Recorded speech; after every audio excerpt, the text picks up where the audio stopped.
Assalamualaikum warahmatullahi wabarakatuh.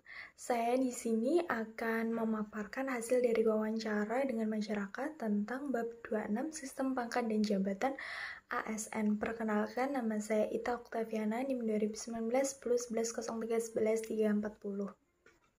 Pertanyaan pertama adalah sistem kepangkatan dan jabatan PNS atau ASN. Pada dasarnya PNS terdiri dari 4 pangkat golongan, yaitu golongan 1, golongan 2, golongan 3, dan golongan 4. Dan di masing-masing golongan tersebut terdapat beberapa pangkat. Ketika seseorang diterima pertama kali sebagai PNS, orang tersebut akan memiliki pangkat berdasarkan pendidikan terakhir yang telah diselesaikan. Untuk lebih rinci atau daftar golongan PNS yaitu adalah 1, golongan pertama itu adalah PNS. Golongan PNS ini adalah jabatan yang hanya membutuhkan keterampilan dasar, belum dituntut menguasai keterampilan ilmu tertentu. Tidak heran jika biasanya PNS golongan 1 adalah PNS dengan ijazah SD dan SMP. PNS golongan 1 adalah pelaksana pembantu suatu kegiatan. Tanggung jawab dari golongan ini adalah memberi asisten pada PNS dengan jenjang kepangkatan di atasnya, atau golongan 2. Golongan 1 itu juru, golongan 1A juru muda, golongan 1B juru muda tingkat 1, golongan 1C juru, golongan 1D juru tingkat 1. Golongan 2 yaitu PNS sebagai pengatur. Pengatur adalah golongan PNS yang memiliki suatu keterampilan pada bidang ilmu tertentu serta bersifat teknis. Jenjang pendidikan PNS golongan 2 adalah SMA atau sederajat hingga D3. PNS golongan 2 atau pengaturan bertugas untuk merealisasikan kegiatan operasional. Golongan 2 itu pengatur, golongan 2A pengatur muda, golongan 2B pengatur muda tingkat 1, golongan 2C pengatur, golongan 2D pengatur tingkat 1. Selanjutnya 3, PNS golongan 3 atau penata. Penata adalah golongan PNS yang membutuhkan keahlian bidang tertentu dengan pemahaman ilmu mendalam. PNS golongan 3 memiliki pendirian formal S1 atau D4 hingga S3. PNS dengan golongan 3 bertanggung jawab untuk menjamin mutu sebuah proses dan keluaran atau output kerja pengaturan. Golongan 2. Jadi golongan 3 itu ada penataan, golongan 3A penataan muda, golongan 3B penataan muda tingkat 1, golongan 3C penata, golongan 3D penata tingkat 1. 4. PNS golongan 4 pembina. Golongan 4 atau pembina adalah golongan PNS yang menuntut keahlian ilmu mendalam, kematangan, dan kebijaksanaan selama masa kerja. Golongan 4 adalah jenjang kepangkatan tertinggi sebagai PNS. PNS golongan 4 tugasnya adalah membina serta mengembangkan sumber daya untuk mewujudkan visi misi lembaga. Golongan 4 itu pembina, golongan 4A pembinaan golongan 4B, pembina tingkat 1 golongan 4C, pembina utama muda golongan 4D, pembina utama madya golongan 4E, dan pembina utama. Selain golongan PNS, ada pula eselon. Ini adalah hierarki jabatan struktur di PNS. Berikut jabatan eselon. Ada eselon 1, itu ada pemimpin wilayah, eselon 2 itu kepala instansi, eselon 3 itu kepala bidang dan manajer madya dalam satuan kerja. Dan terakhir, eselon 4 adalah kepala seksi atau manajer lini dalam suatu kerja. Pertanyaan berikutnya adalah daftar urut kependudukan atau DUK. Itu sangat penting dalam kepegawaian. DUK dibuat sebagai salah satu upaya untuk menjamin objektivitas dalam pembinaan para pegawai negeri sipil yang berdasarkan sistem karir dan dan sistem prestasi kerja.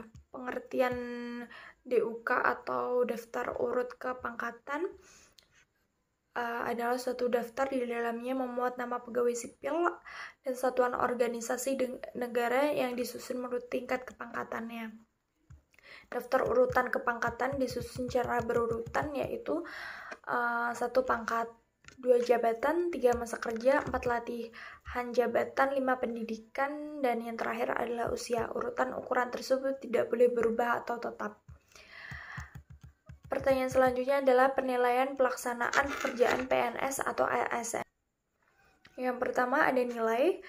Nilai pelaksanaan pekerjaan dinyatakan dengan sebutan dan angka sebagai 91 amat baik, 91 sampai 100 itu amat baik, 76 sampai 90 itu baik, 61 sampai 75 itu cukup, dan 51 sampai 60 itu sedang, dan 51 ke bawah itu kurang.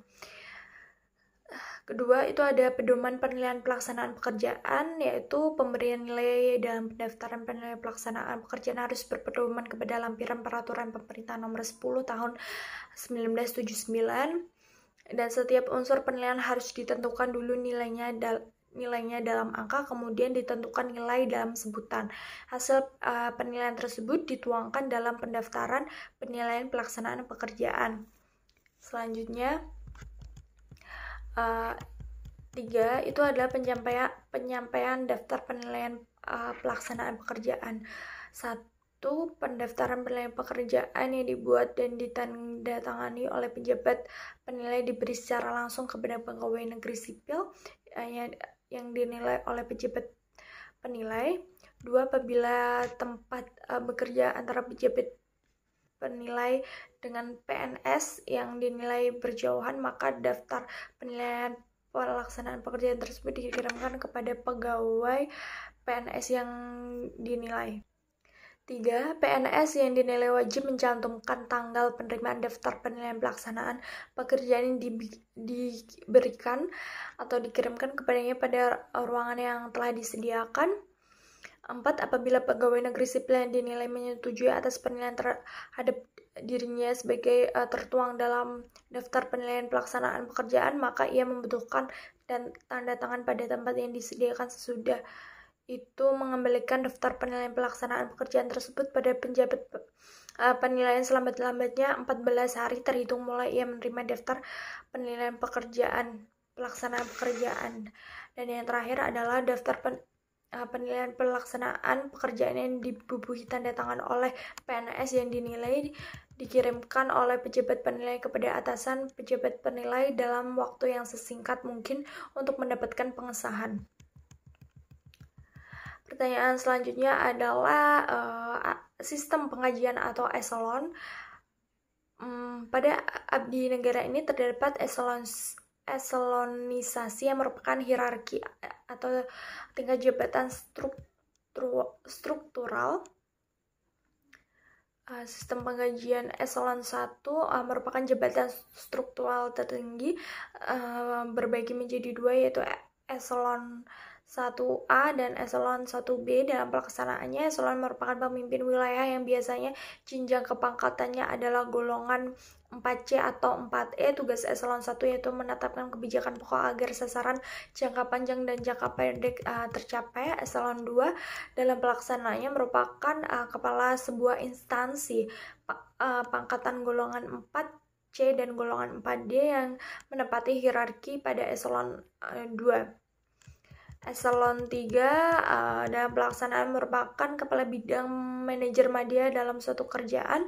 Golongan 3D dan golongan 4D biasanya menepati hierarki ini. Eselon 4 yaitu kepala seksi atau manajer lini dalam satuan kerja. Eselon 4 ditempati oleh PNS golongan 3B dan golongan 3D. Jabatan struktur lapis ketiga dibagi menjadi 2 jenjang, yaitu eselon 4A dan 4B. 4 golongan PNS tersebut dibuat berdasarkan tingkat pendidikan formal yang ditempuh. Selain gaji PNS ditentukan oleh golongan, ada tunjangan-tunjangan lain yang akan diperoleh seperti eselon, tunjangan suami istri, uang makan, profesi, penelitian, dan sebagainya. Dan pertanyaan terakhir yaitu adalah cara menjadi PNS atau ASN.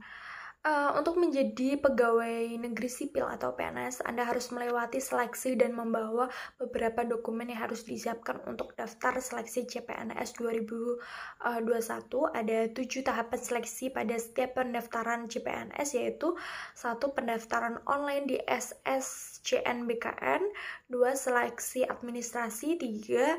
Verifikasi berkas asli, 4. Seleksi komputer dasar atau SKD dengan komputer asisten tes atau CIT, 5. Seleksi kompetensi bidang SKB, 6. Pengumuman kelulusan, dan 7. Pemberkasan. Jika sudah memenuhi syarat umum dan pengumpulan berkas, seluruh dokumen tersebut harus di-scan terlebih dahulu, lalu berikutnya adalah pengunggahan ke portal SSCASN. Demikian pemaparan saya dari hasil wawancara dengan masyarakat. Kurang lebihnya saya mohon maaf. Wassalamualaikum warahmatullahi wabarakatuh.